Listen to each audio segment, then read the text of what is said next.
Besties, BFFs, whatever you call them, who doesn't want a best friend to help you through tough times? Somebody to whom you can tell all your secrets. But what if your best friend had a lot of secrets stowed away in a lot of suitcases? Hollywood, the glitz, the glamour, where stars are born every day. Grew up watching the actors on Friends, and I wanted to do what they were doing. Fresh out of high school, Meili Cady, yes, that's her, a brunette then, wanted it badly. She left her small town of Bremerton, Washington with little money and big dreams. You know, there's a cycle of just spending a lot of money on acting classes. There's headshots. It's difficult. How quickly did you burn through what little money you brought here? Probably 6 months. Wow. And you were lonely? I was. Forget Ross and Rachel, Meili needed real friends. Someone in her acting class introduced her to this girl, Lizette Lee, who seemed to have it all. So what did she tell you about herself? She told me that she was the Samsung heiress. And did she appear to have the wealth and trappings of the heiress to the Samsung fortune? She looks the part, she acts the part. She always seemed to have a lot of money. She had a Mercedes, she drove Bentleys. She ran with the crowd befitting an heiress. She said that she went to school with Paris Hilton and Kim Kardashian, and she said that she dated Leonardo DiCaprio and Channing Tatum. She's got good taste. And that's not all. She was an Asian pop star. An Asian pop star? Yeah. Songs on the radio? Yeah, she said she had number one songs in Korea. Why do you think the heiress to the Samsung fortune would be hanging out with you? She said she was looking for someone who wasn't jaded by the town. And naive. Yeah. But that naive newcomer and the sophisticated socialite hit it off. We sort of had our own private world. We would just hang out at her place and have drinks and stay up late and talk. She was someone that was one of the really bright spots in my life when not everything was always that great. Meili did land some parts, bit parts. Hey, what's the weeps about, dollface? My life is a wreck. Including this under-the-table classy cameo. But she was far from making it and was barely scraping by when she says Lizette came to her with a job offer. She said, I want to hire you as my executive personal assistant. She just said, I'll pay you in cash and you'll be working for your best friend, and congratulations, you pretty much just won the lottery. That jackpot job? Fly with Lizette on fancy private jets, moving heavy suitcases from Los Angeles to a seedy hotel room in Columbus, Ohio. But what was in the suitcases? And why Columbus, Ohio? Meili didn't ask. She says that was part of the deal. No questions. It's difficult to understand why alarm bells didn't go off. I trusted her. We had 4 years of a very close friendship. What did you think was in the suitcases? Probably money. She said that her family was very involved in some casino business. To be honest, I knew we weren't selling Girl Scout cookies. If lugging mysterious suitcases was bizarre, Meili's other task was downright shady.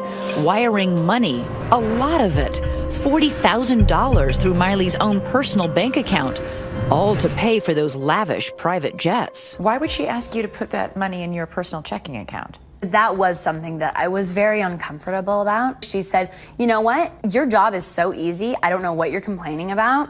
If you want, I would be more than happy to throw a stick down Sunset Boulevard and hit some other dumb broad who would do it for half the money. Meili was in deep. She wanted a life in the fast lane, and now she had it. The money was intoxicating, but she was about to discover that she had made a deal with the devil in the City of Angels. It smelled like pot on the plane. After we landed, I walked in on a conversation that she was having. She said, we need to do something about that smell. This is very dangerous, and we can't act like amateurs. Meili, that once innocent aspiring actress from Washington State, was a drug trafficker.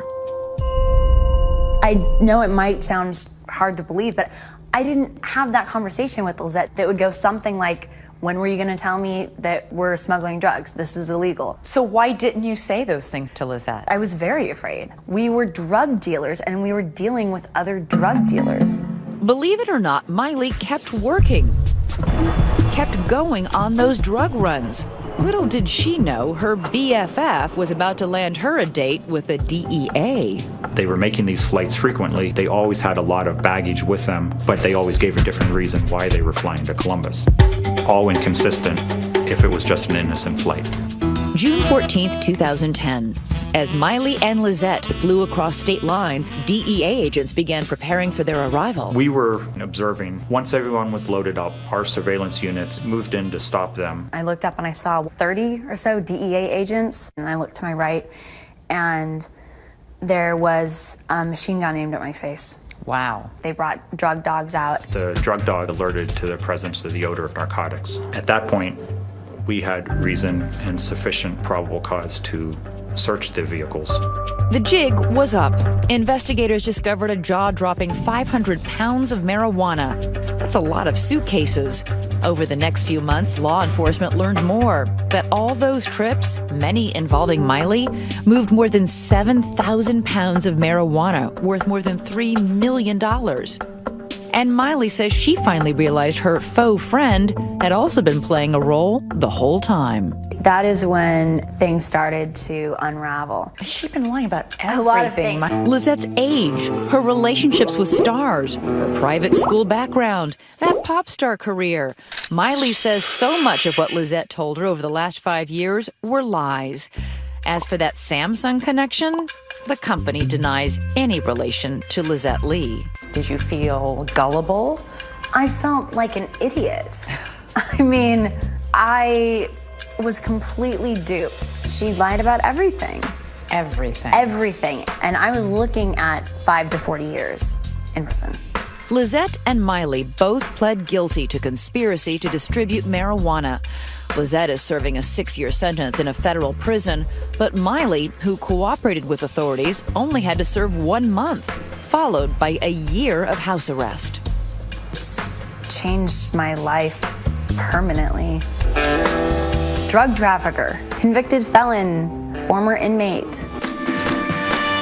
But as we've seen over and over and over, the mugshot can be the new headshot. The ankle bracelet, the newest Hollywood accessory. Meili even blogged about it on her website, housearrestgirl.com. And now it's being turned into a book, and Paramount Pictures is making it into a movie. Maybe Meili isn't so naive after all. Lizette Lee has petitioned the court to reduce or vacate her sentence, and in an email told us that Meili is a calculating liar who, quote, knew exactly what was going on.